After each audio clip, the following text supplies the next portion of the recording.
Alright, so good afternoon everyone. Magandang hapon sa ating lahat.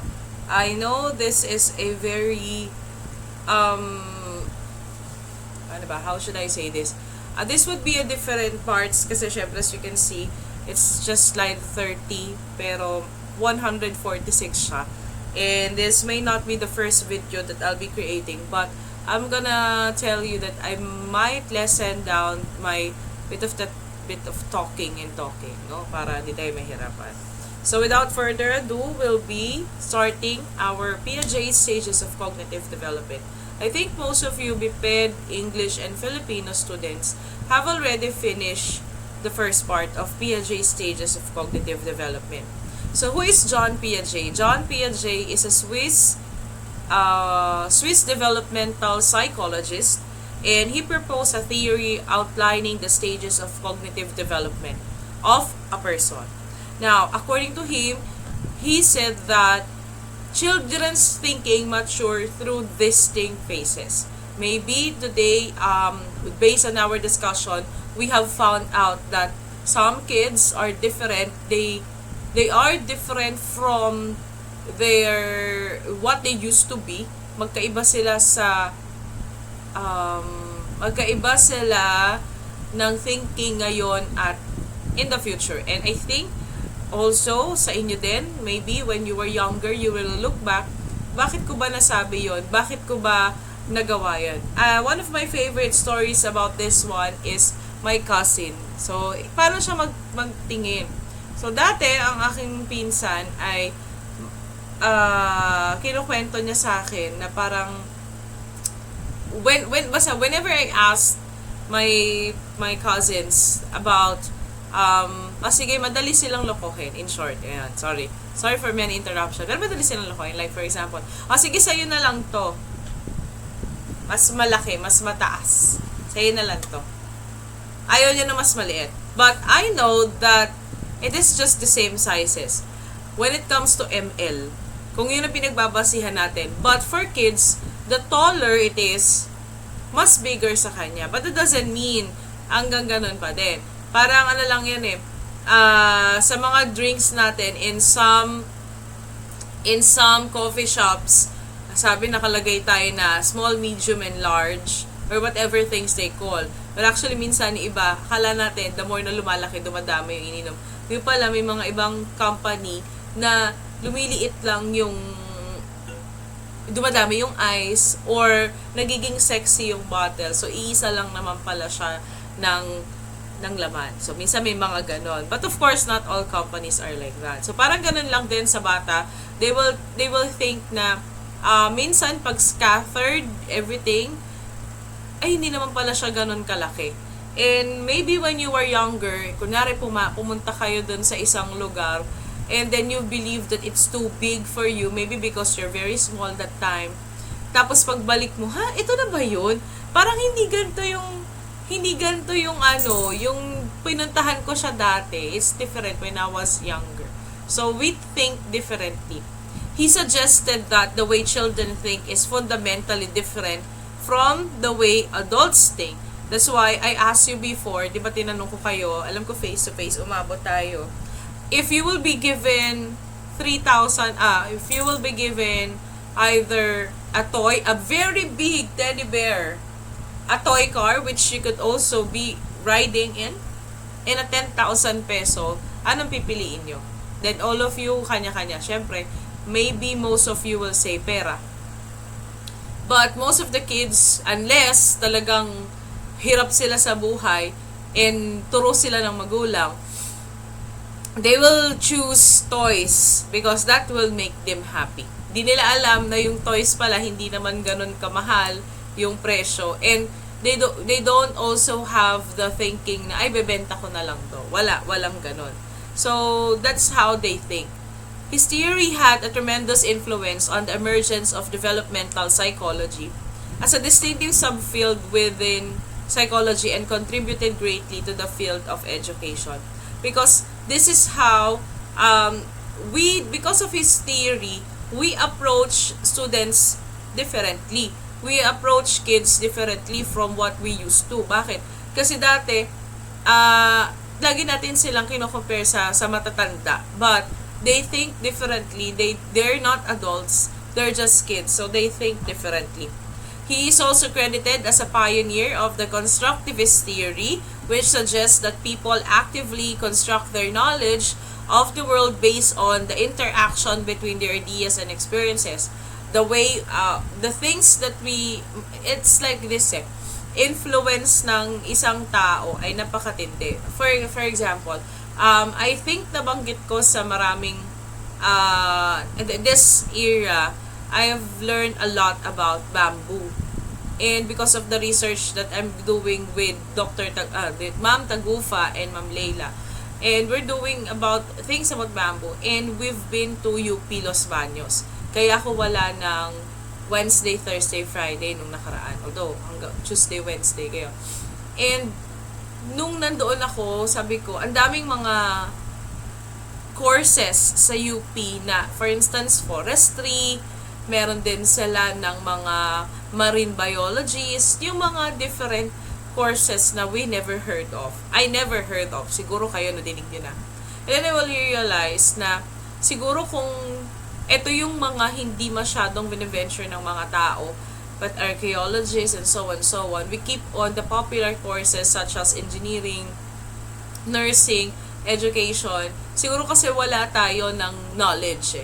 And one of the persons na nakita ko na yung influence na is iba, yung anak ni Kim Atienza. Since si Kim Atienza ay more on the environment and animals, most of his daughter and son kasi, since na-expose sila doon, yung mga courses nila ay kakaiba. I'm not saying that we generally know, parang may mababag. But what I'm saying is, there's a great influence with our parents and everyone around us kung bakit yun yung course na kinuha natin. And maybe some of you, o maybe yung first choice natin, bakit iyon? And isa pa din sa isang malaking I think, diba, I don't know if you're familiar with Queen's Gambit. Sa Germany yata yun. There was this history about chess. Yung isa sa mga magagaling na chess, bakit sila naging master?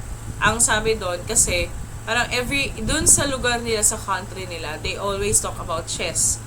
Everything is about chess. And their family also loves chess. So the environment is different kaya sa parang naisip nila, wala naman akong ibang gagawin dito kundi mag-chess. So, may na-adapt. I know some people, nag-iiba sila ng landas, but malaki pa rin factor kasi yung environment at kinalakihan and interaction nila. That's why, we will go back to kids need adults. Adults na responsible enough to be with them. Kasi pag, for instance, we will be with the irresponsible adults, that is what they will see. I don't know if you're familiar with Life Gives You Tangerines.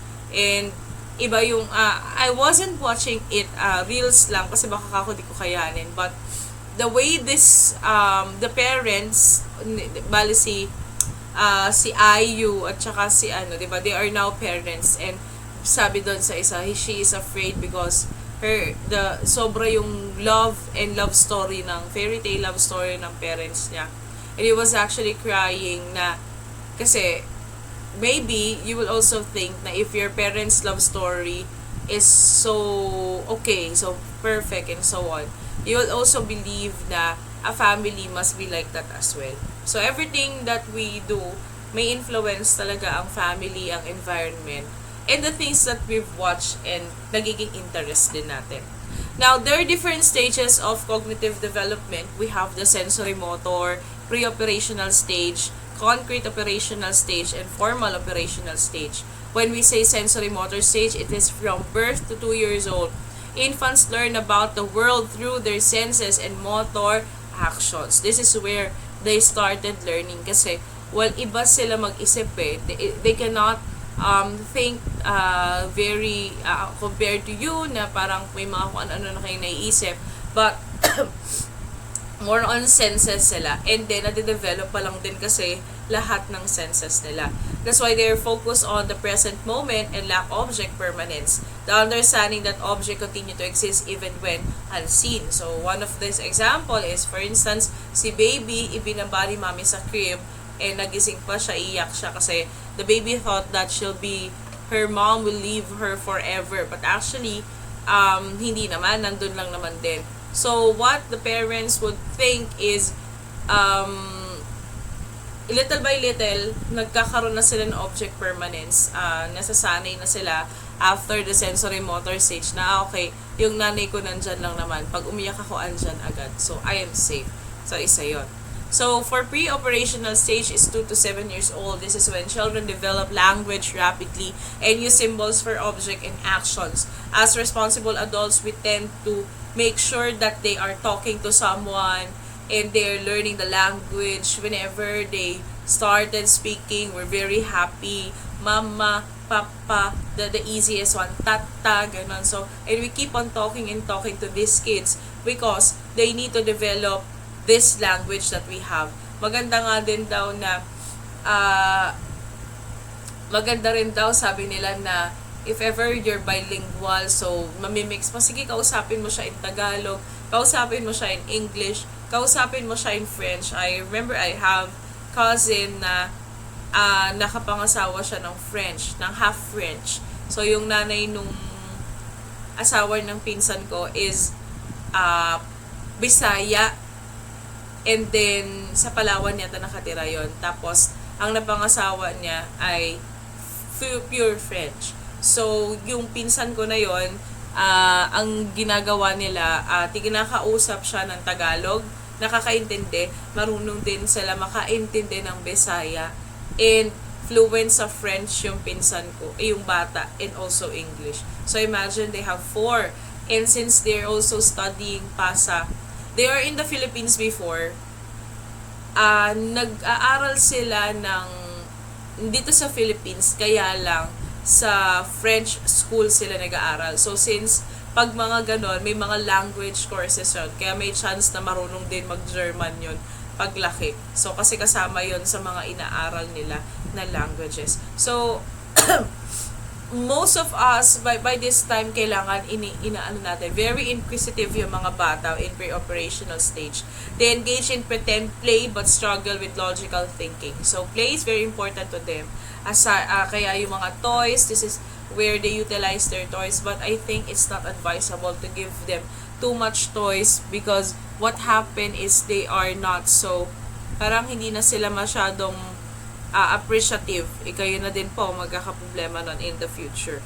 So they also exhibit centration, focusing on one aspect at a time, and have difficulty in conservation tasks, and understanding the quantity remains the same despite of the changes in shape and appearance. So we will deal with this later on. So okay, so what is that?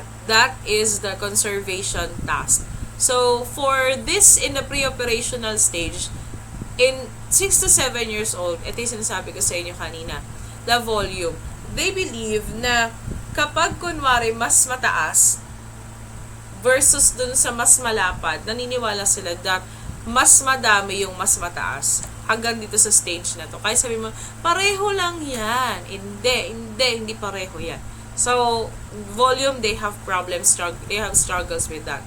So, next is liquid conservation. Ayan. So, ganun din yan. There's same amount of liquid. So, the same yun sa volume and liquid conservation.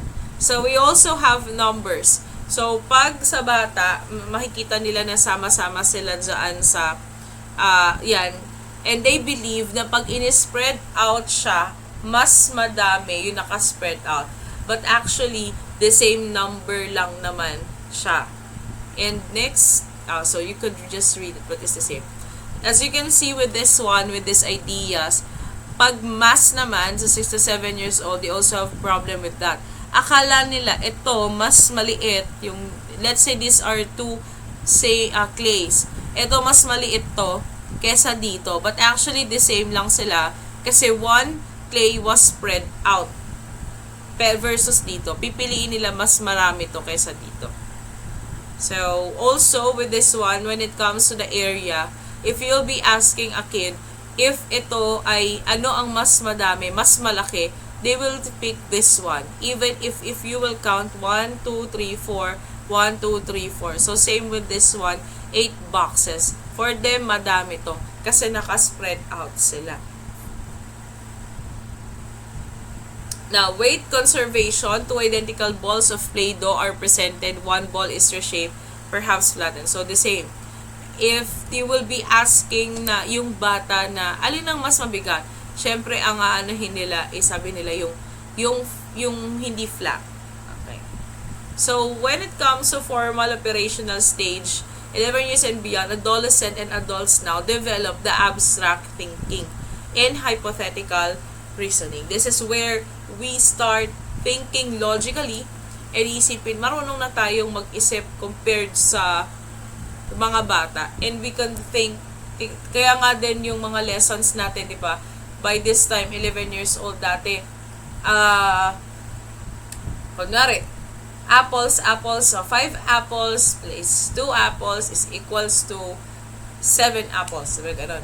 So ngayon, by this time, meron na tayong mga abstract ideas such as yung sa mathematics, di ba? So we can now imagine that this would be dati parts of the body and everything. Now the components, we can now imagine it.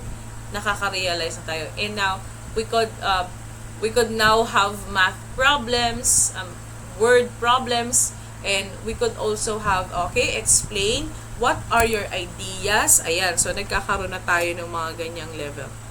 They can consider possibilities, test them mentally, and solve problems systematically.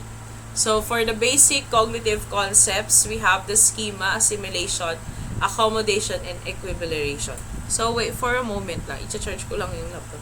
Baka biglang mamatay.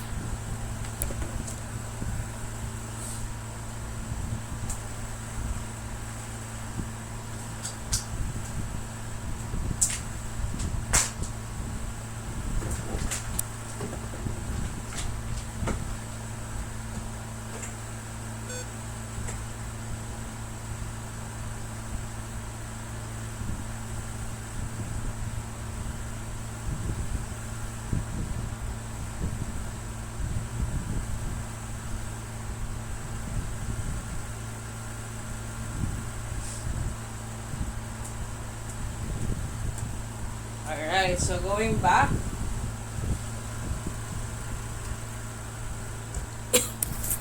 Okay, individual's way to understand and create meaning. It's like the mind has its own filing cabinet. When we say schema, this is what you have already encountered before, and then you'll be using your own experience or knowledge based dun sa nakita mo. And then you will draw conclusion. So, you will now know, okay, ito yung kasunod nito. Ganito lang ito. Oh, same. For example, schema yung tawag kapag, for example, we start with learning math. We start with addition. 1 plus 1 is equals to 2. 2 plus 2 equals 4. Now, how will you teach multiplication? Now, sa schema, you will now understand, okay, multiplication. Sabi ni teacher, lagi sinasabi, isipin mo lang na ilang beses mo siyang pinaplus. So, it's more on easier addition lang siya. So, for example, 2 plus 2, ibig sabihin nun, 2 times mo siyang 10 times. Kaya, 2 tas 2 equals 4. So, parang ganun lang. So, okay. So, parang ganun lang siya. Kaya nga, diba, dati, nung nag-aaral tayo at medyo hirap tayo sa multiplication table, ang ginagawa natin, pinaglalagay tayo ng 7 plus 7 plus 7 plus 7 on our own. Maybe some of you ginawa din yun eh. So, in addition to schema, pwede rin natin siya na, kunwari, when we cook something, lahat naman ng Filipino food most of the time, it's either laga or ginisa. Okay, kaya minsan pag kunwari sinabihan ka ng nanay mo, paano lutuin to? Igisa mo. Okay, alam ko na. Don't need, what do you need eh? Kasi gisa. So, lahat ng ginigisa starts with bawang, sibuyas, kamatis. So, lahat yon. So, natatanong mo na lang, gisa mo pero walang kamatis. Gisa mo pero haluan mo ng luya. So, you know the basic. Kaya, ano na siya, parang nasa sarili mo, okay, alam ko na yung gagawin ko.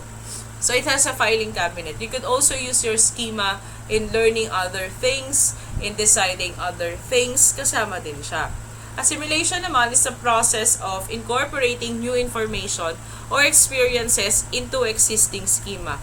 So, for example, I think one of the examples dito sa assimilation is, okay, ito yung, alam ko na 2 plus 2 is equals to 4. Ngayon, lilipat naman ako ng ibang numbers. Kaya siguro, kapag minultiply ko na, ay pagtipinlas ko na naman, 3 plus 3 is equals to 6. So, pwede ganon. Pwede rin yung existing schema mo, madadagdagan siya. Like, for instance, when we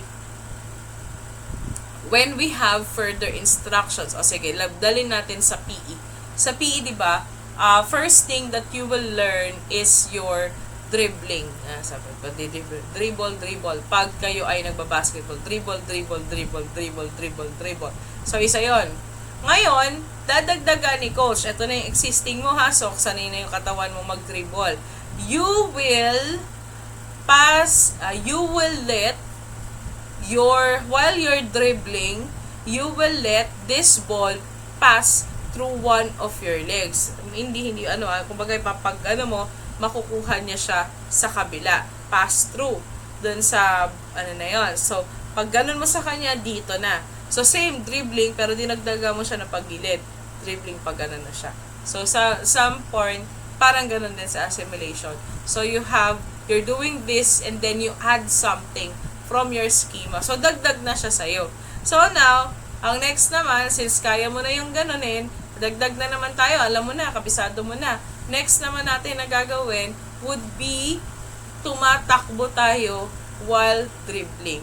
Okay, so tumatakbo tayo ng dribble. Hanggang sa magawa mo na siya ng madadagdagan yung mga schema mo. Accommodation is the process of modifying existing schemata to fit new information or experience that don't quite fit to the existing framework. So sometimes when we accommodate, for example, I've told you some processes. For example, ito. In English, when we add up, there are certain rules in grammar na subject and verb agreement. Sabi dito, for subject and verb agreement, a verb must agree with a number. So, alam mo na yon. You also know that when you use plural subject, you must have plural verb. That's correct. How about countable nouns? With countable nouns naman, you will use countable nouns singular or plural yan. Nakadepende na siya. Countable nouns will be used singular. Now, pag binamatch mo na siya sa mga susunod na rule, isa sa rule doon na medyo maraming nalilito is pag ginamitan siya ng each. For example, indefinite pronouns. Each, yung some. Ito pala, sorry. Ito na to. Yung some kasi, plural. Plural siya, some. It's an indefinite pronouns. Parang some, several, plenty. Plural. Alam mo na yan, plural. So, therefore, the verb must be plural. Now, kapag sinamahan siya ng uncountable nouns. So, I don't know if you could still remember. Uncountable nouns like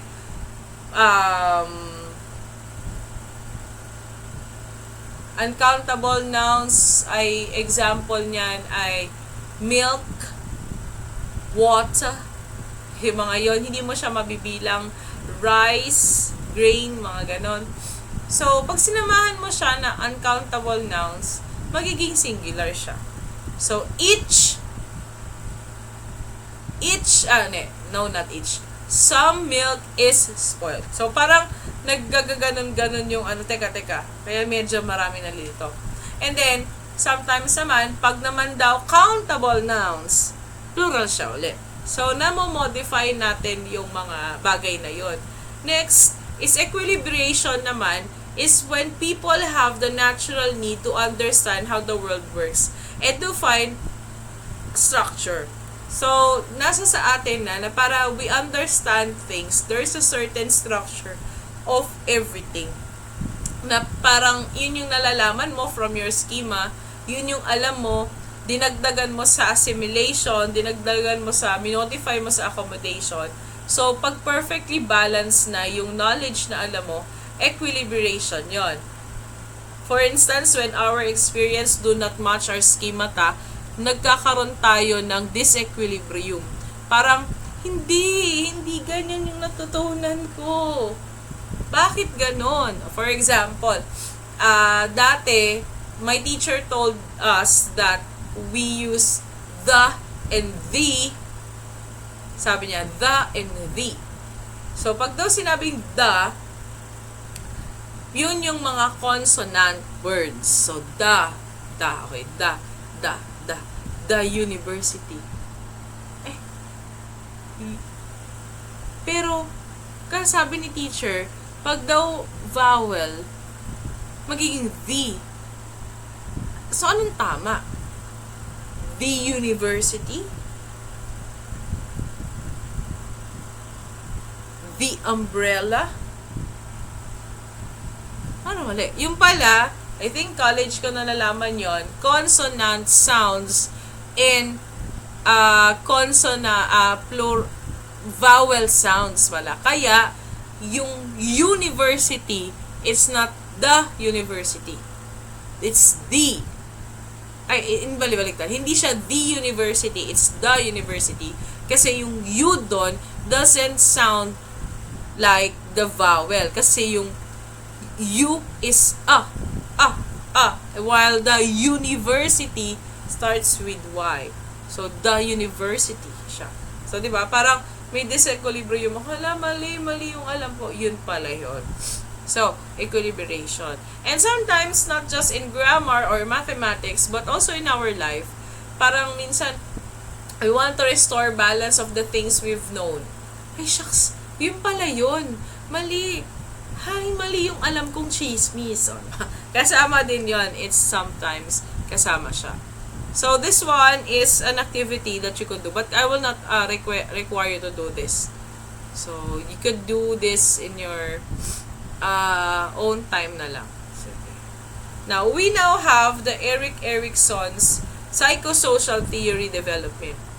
Erik Erikson is a German-American psychoanalyst known for his theory of psychosocial development. And unlike Freud, who focused on childhood, Erikson proposed 8 stages of development that span the entire lifespan. 1, sabi niya dito, each stage presents a psychosocial crisis. It's a challenge that needs resolution for healthy development. His concept of identity crisis, often associated with adolescence, is a key aspect of his theory. So, ito yan. Okay.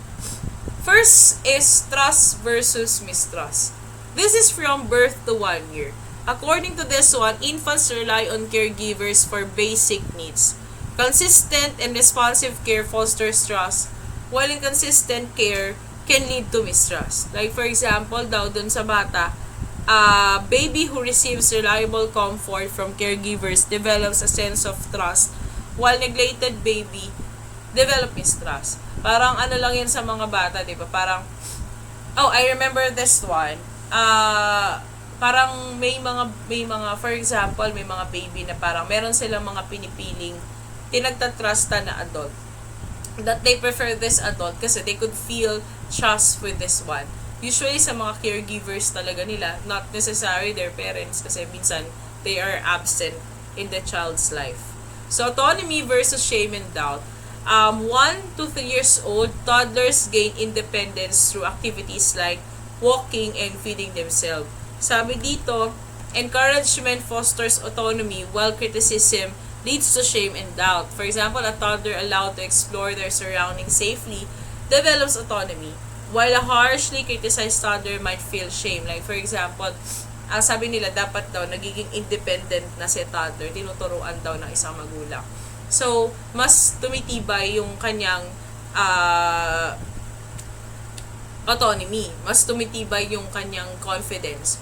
For instance, daw nak, ano ba? Ako na dyan. Ako na. Ako na yan. Ang bagal mo. Ako na yan. Huwag mong gawin yan. Diba? Parang ganun. So, minsan, may mga bata na pag daw, hindi naman pinabayaan, pero pag kunwari, binigyan siya ng safe environment ni mommy, and then, maayos siya, parang nangyayari daw dun sa bata, mas confident siya na gumalaw sa kanya. Whereas, yung lagi na lang sinisita, or laging sinasabi ni mother na, ako na dyan, ako na bahala, ang bagal mo, ako na, sige na, ako na. Where, ang nangyayari sa kanya, hindi siya confident sa mga tasks niya. Hindi siya confident na parang inaasa na lang din niya sa nanay niya kasi this person is too scared to go out. So, I remember I have this kapitbahay, yung nanay kasi nila, minsan yung mga masakit sa ulo talagang tao, sila yung mga pasakit sa ulo na bata na parang mahilig mag-explore. Sila minsan yung inaasahan, gulang. Kasi meron dito may bata sa amin na parang lagi na lang siyang binibaby ng nanay niya dito. And then yung isa niyang kapatid, pasaway. So, itong si kapatid niya na pasaway, basta lumilibot siya ng buong subdivision, nagbabike siya, kung gusto niya, ganito. And malakas ang loob, in short. Kasi ito naman si binibaby, parang hindi siya makalabas ng bahay, takot siya pag wala siyang kasama, scared siya sa mga bagay-bagay sa buhay. Tapos, ayun, so makikita natin yung development ng dalawa.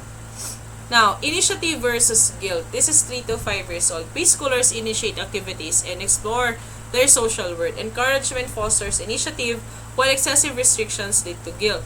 A child praised for creative play develops initiative, while a child constantly told no might experience guilt.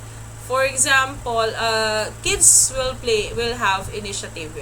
So, karamihan ng, hindi naman natin dapat constantly pinipraise yung bata. But, for example, depende kasi yan sa pagdadala ng mga bata. But, sometimes, if a kid was always appreciated, maybe not always praised. Kasi sabi nga nila, pag daw lagi pinipraise yung bata, parang umaasa na lang sa reward system, pero hindi dapat. And whereas yung mga child na hindi naman, parang lagi silang nasasabihan ng no in a very negative way or napapahiya sila, parang they are not there is so much restrictions sa kanila. They are not willing to, parang masyado silang restrictive din sa life nila. Industry versus inferiority naman is 5 to 12 years old. School-age children develop skills and learn to contribute. Recognition fosters industry, while failure leads to inferiority. So, for example, daw dito, a child praised from completing schoolwork develops a sense of industry, while a child struggling with academic might feel inferior. Napapansin ko din to sa mga bata pag kunwari alam nila lagi silang bagsak, parang ay bobo talaga ako hindi na ako magsa-struggle kasi bobo talaga ako. Parang ganun yung nangyayari sa kanila, parang nag-stick na sila sa mahina sila. Well, nagkakaproblema talaga ng ganun. And tumatak na sa kanila yon, and ayaw na nilang gumalaw. And then they believe na, okay, hindi na ako talaga mag-aaral mabuti kasi hindi ko naman kaya because hindi mahina ako. So, sa'yo. Identity and role confusion is 12 to 18 years old. Adolescents explore who they are in their place in society. Sexual exploration fosters identity, while societal pressures can lead to role confusion. So, for example, dito is a teenager trying out different activities develops a sense of identity, while a teenager pressured to a career path might experience a role confusion. Intimacy and isolation for the adulthood. Young adults form close relationships. Successful relationship foster intimacy, while isolation leads to loneliness. A young adult, example, is developing healthy romantic relationship, experience intimacy, While someone struggling with social connection feeling nila isolated sila. Minsan, 'di ba may mga tao na parang NBSB ako. Wala namang masama kung NBSB ka, kaya lang parang nagiging stigma na siya to some people, and parang nalulungkot na siya na walang pumapatol sa akin. Maganda naman ako. Bakit wala? Parang minsan, pag walang nakakapansin sa'yo, nung high school or nung college, parang may mga tao na parang sobra sila na parang hangad na hangad nila. Gusto ko nang maging, kaya siguro nagkakaroon ng golden retriever boy. Kasi parang gustong-gusto na nilang magkaroon talaga sila ng, mabigyan sila ng ng attention siguro. Generativity versus stagnation, it's from middle adulthood. They contribute to society through work, family, community involvement. This fosters generativity kapag nakakapag-contribute sila. Kasi sila yung parang may edad na sila. And pag hindi sila nakakapag-contribute or hindi sila masyadong parang hindi pinapansin, siguro sabi nga nila may mga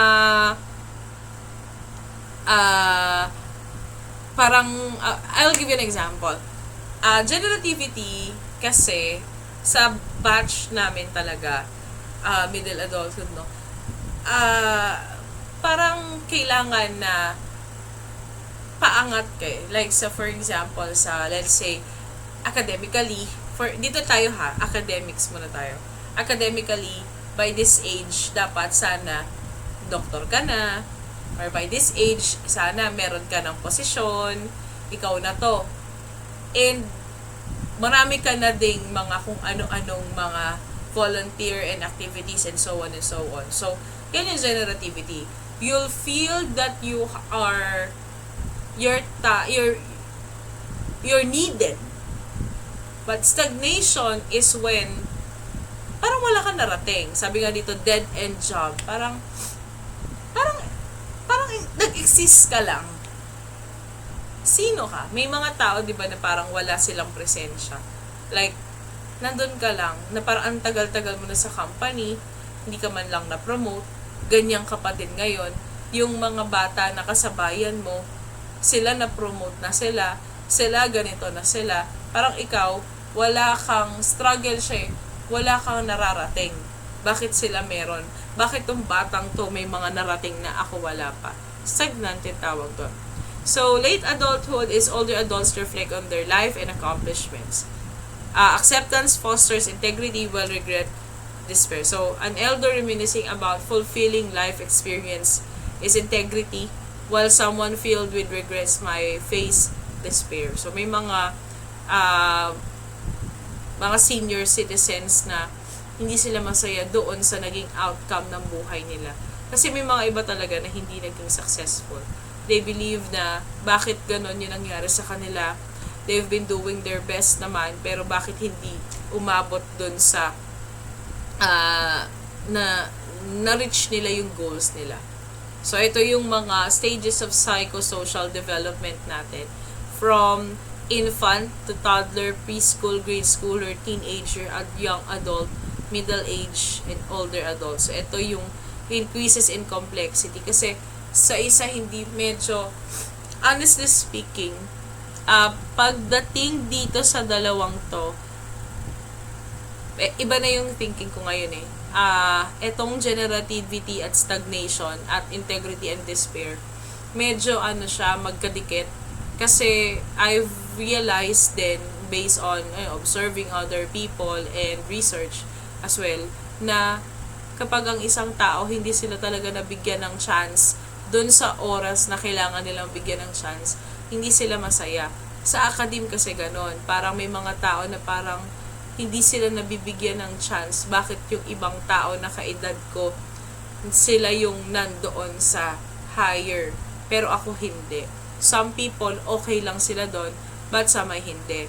May iba naman na, bakit ganon sila, may business na sila, okay yung family nila, hindi sila hiwalay, yung anak ko, okay, yung isa, pero baka, minsan isa rin na parang, ano bang mali sa akin, Bakit yung anak ko hanggang ngayon nakapisan pa din sa akin na ayaw umalis, walang trabaho, saan ako nagkamali? So, yung dalawang yan, medyo magkapareho. Kasi sa totoo lang, kapag kunwari medyo mahirap ang buhay mo, mahirap talagang tumaas, like maging stagnant ka na lang for your life. And minsan, hindi rin naman lahat sinuswerte sa nagiging partner nila sa buhay. So, mainam na maging maingat kayo. So, we will not also do the activity as well, but you could use this as trial sa inyong exam para nagre-review na rin kayo. Ayan. So, now, Kohlberg's stages of moral development.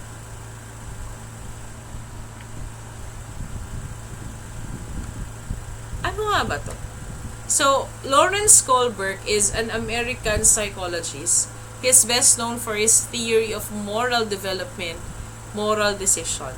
He believed that moral reasoning progressed through stages throughout a person's life, with early stages focusing on obedience and punishment, while later stages emphasizing fairness, justice, and universal ethical principle. So, meron tayong tinatawag na pre-conventional level, conventional level, and post-conventional level. In pre-conventional level, it's from ages 9 and below, whereas conventional level, adolescence and young adulthood, and post-conventional level, it's adulthood. Sabi dito, may sa pre-conventional level, ito yung mga stages niyan. So, sa pre-conventional level, may 1 and 2 tayo na stages, conventional 3 and 4, 5 and 6 naman. Yun. So, pag sinabing pre-conventional level, moral reasoning is focused on external factors and avoiding punishment.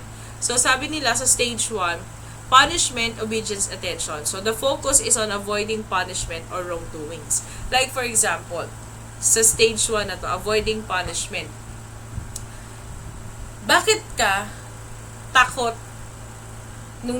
bakit ka takot? So, kasi ayokong masaktan. Ayokong mapalo ng nanay ko. That's stage 1. You don't like that. Stage 2, instrumental purpose orientation. Right actions are those that bring rewards or satisfy. So, sa stage 1, ayaw mong mapalo. Stage 2, gusto mo may reward ka. For example, bakit ka nagligpit ng pinaghigaan mo, anak? Kasi po takot ako mapalo nyo eh. Sige. Stage 2, ba't ka nagligpit ng pinaghigaan mo, anak? Kasi po, baka mamaya may pa-Jollibee kayo. Okay, parang ganon, di ba? iPad time. Yan, sabi nila, pwedeng ganon. Now, for the conventional levels, adolescence a young adulthood. So, moral reasoning conforms to social expectation and maintaining social order.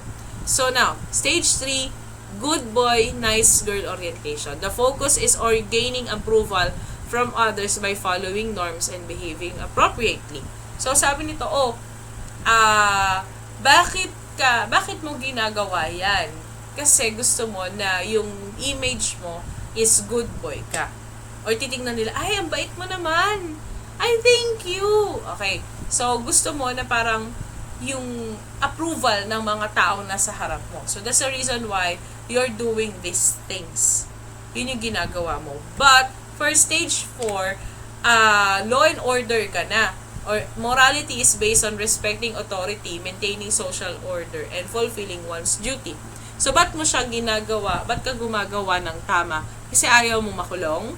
Kasi yun yung tama. You are respecting the authority and social order and fulfilling. Kasi ito yung task na akin. So, medyo conventional siya.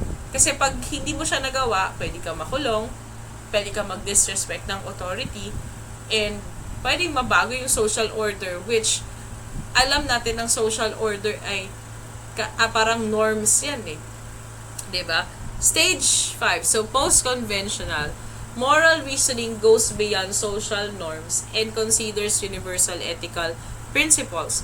Sabi dito pag stage 5, social contract orientation. Bakit mo siya ginawa? Why did you do these things? Kasi ito yung tama. Ito yung just. The reason why I'm doing this, wala akong pakialam kung magustuhan nyo ko, may marespeto akong adult, may ma-disrespect ako. Pero kasi, ito yung tama. Pinaglalaban ko to kasi ito yung tama. So, nandun ka na sa stage 5. But for stage 6, universal ethical principle orientation, morality is based on universal principle of justice, equality, and human rights, even they conflict with laws and social norms. So, more on the deeper level tong sa stage 6. So, we also have Vygotsky's cultural theory. As a child, I recall a skill that you wanted to learn but eventually learn. So, may mga tinatawag tayong scaffoldings sa kay Lev Vygotsky. Si Lev Vygotsky ay prominent Soviet psychologist, best known for his socio-cultural theory of child development. He emphasizes the cultural role of social interaction and cultural context in shaping a child's cognitive development. Lev Vygotsky's sociocultural theory proposed that learning and cognitive development are fundamentally social process. So he believed that children learn best through interactions with others, particularly those who are more knowledgeable, kagaya ng adults, teachers, and peers. So these interactions provide opportunities for children to internalize new knowledge and skills. And according also to him, culture plays a significant role in shaping the cognitive development. Kasi siya yung tools and values of a particular culture such as language, customs, and technologies influence and children take. Si Lev Vygotsky, kadugtong din niya yung ZPD, which is Zone of Proximal Development. So, paano dito? When a child learns, kailangan siya, di ba, may guidance and support ng isa. So, si teacher, para mas matutunan yung bata, para isipin nyo sa ZPD yung ladder. One step ahead. Kailangan, as a teacher, bibigyan mo siya ng something challenging para mas umangat siya dun sa knowledge level niya ngayon. Mas lumalim yung pag-aalam niya. Not too big step, kasi sabi, pag daw too much big step ang mangyayari, tatama rin si bata. Pag naman daw, hindi masyadong mataas, pag naman masyadong, hindi masyado, parang hindi na siya matcha-challenge. So, scaffolding is providing temporary assistance to the kids. So, pwede natin silang from the current level, kaya nga tayo, di ba, may mga level tayo from preschool. So, we will provide assistance to the kid para they enjoy the lesson, they learn little by little para kayong nagre-reach ng goal, parang may hagdanan. Now, internalization is as children interact with others and learn new skills, they gradually internalize the knowledge and are able to use it independently. And according to this one then, language plays a crucial role in this process kasi children use it to think and solve problems. That's why we keep on talking to children. We are asking them questions so that they could verbalize what's inside their head para matama natin, and we could also point it to the right direction. So that's it for our discussion. Ayan, natapos natin ang slide. Akala ko hindi tayo aabot. So, yun lang. Good luck sa inyong examinations. Have a great day.